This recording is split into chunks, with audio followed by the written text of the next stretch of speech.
Story number 1. The sun was barely a smudge behind the thick clouds when Derek pulled the truck into the clearing, the tires crunching over gravel and pine needles. This wasn't a campground marked on any map. It was an old site Derek's grandfather had mentioned during one of his whiskey-soaked rambles. Whispering Pines. Just old woods and rumors, Derek had said when he pitched the trip to his friends. Now, standing in the cold hush of the forest, he wasn't so sure. The trees here leaned unnaturally inward, as if whispering secrets to one another. Moss draped the trunks like funeral shawls, and the clearing itself held an odd silence, as though sound had been sucked out of the air. "Creepy?"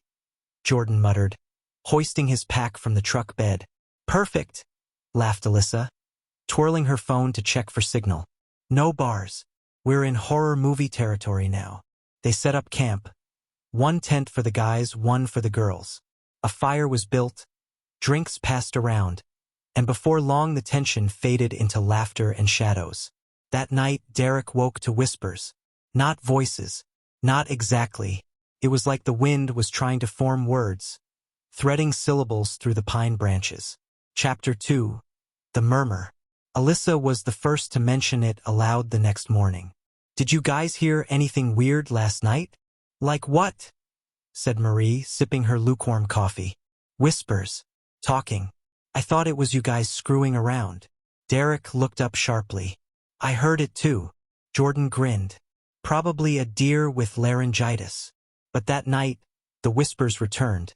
Closer this time, hissing like steam through the tent seams. Derek sat up, heart pounding. Something brushed against the tent wall behind him. Not wind. It was too deliberate. He burst from the tent, flashlight beams slicing the darkness. Nothing. Just forest. But then he saw it. A narrow figure between the trees. Thin, impossibly tall, with a twisted, half-moon grin. It turned slowly, silently, and stepped back into the woods. He didn't sleep again that night. Chapter 3. The Hollow Tree. Marie disappeared the next day. One moment, she was gathering firewood just past the tree line. The next, gone. No scream. No signs of struggle. Just her axe, half buried in the moss. They searched for hours, calling her name until their throats were raw. As dusk fell, Alyssa found something. A tree thick and ancient, its trunk hollowed out like a tunnel.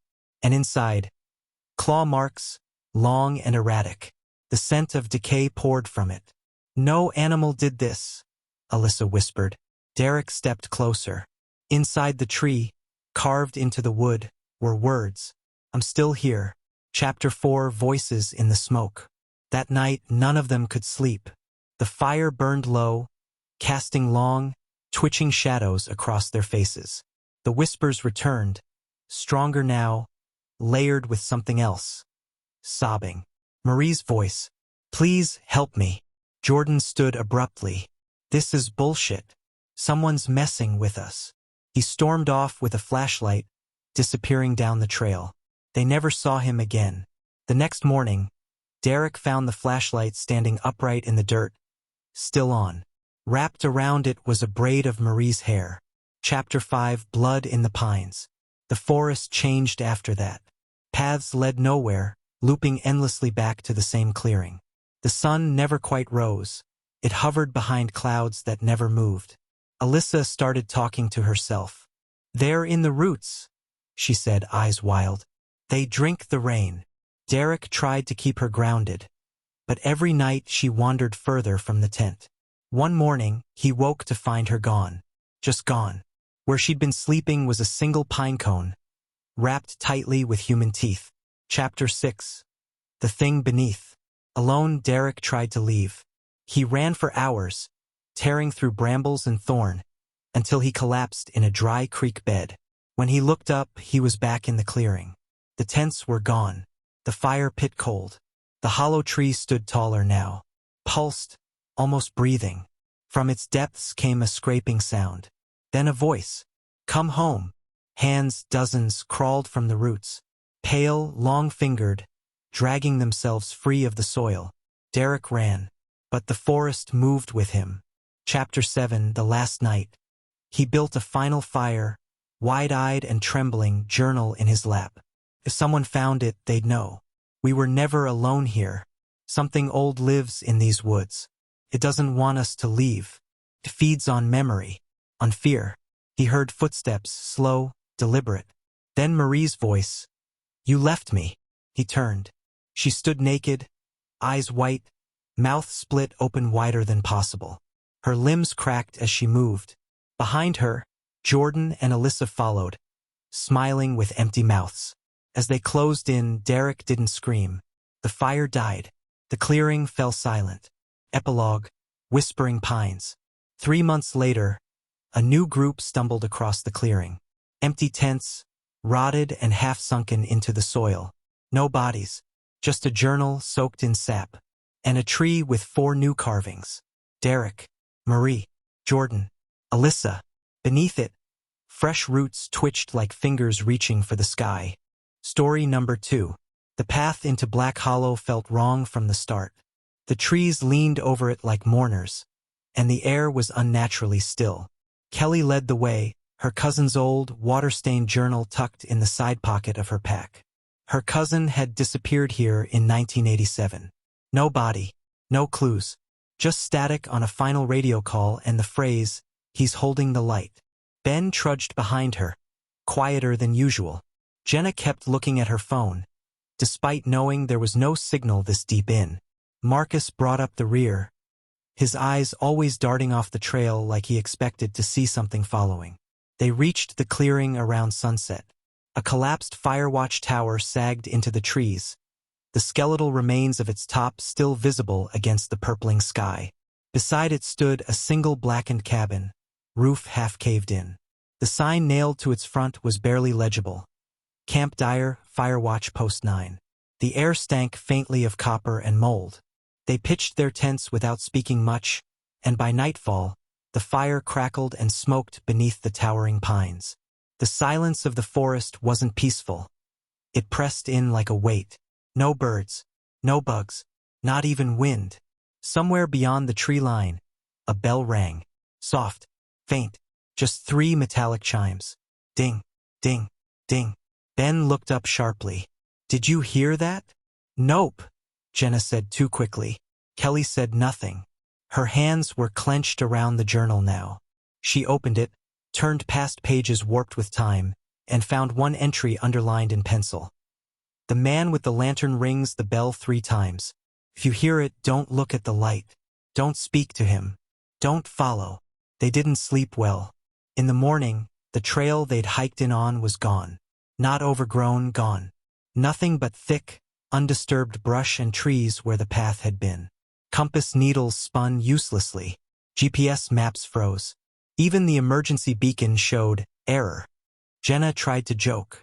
Okay, classic Blair Witch situation. It's fine. But her voice shook. Kelly read more from the journal. My cousin said he started dreaming of the lantern before he ever saw it. Said the man never came inside a circle of light, unless invited. Said he walked in loops, always the same direction. Said people disappear when the bell rings 4 times. That night, the bell rang again. 4 times. Ben went missing before dawn. His tent was slashed open from the inside, his boots and flashlight left behind, neatly placed by the fire pit. No blood, no struggle, just a single long footprint in the ash, like someone barefoot had stood there, toes long and unnaturally narrow. Kelly stood at the edge of the clearing, staring into the woods. We shouldn't speak his name, not even in our heads. He listens through the trees. They agreed to stay awake together, by the fire, facing outward. At 3:12 a.m., the light came. It flickered between the trees. A lantern's glow, warm and orange. Not firelight. It didn't cast shadows. It erased them. The figure moved slowly, gliding more than walking. His coat hung to his ankles, threadbare and black. A wide-brimmed hat covered most of his face, but they could see his mouth. Too wide, too still. He never turned his head. The bell rang once more. Kelly whispered, "Don't move. Don't blink.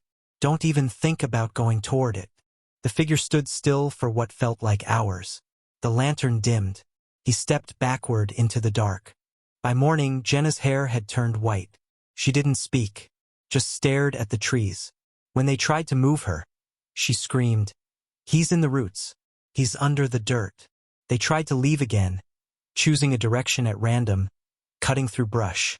After 5 hours, they emerged in the same clearing. A new footprint had appeared beside Jenna while they were gone, pointed toward her. She hadn't moved. Kelly found the old tower ladder and climbed. From the top, she could see the forest stretch endlessly in every direction. No signs of roads, no movement, no birds. But in a distant section of the woods, she saw dozens of small orange lights flickering in unison. Lanterns. At least a dozen. Maybe more. That night, Jenna walked into the trees. They didn't follow. They heard her scream once. Short, sharp, then silence. The light never appeared. Neither did the bell. The next day, Marcus snapped.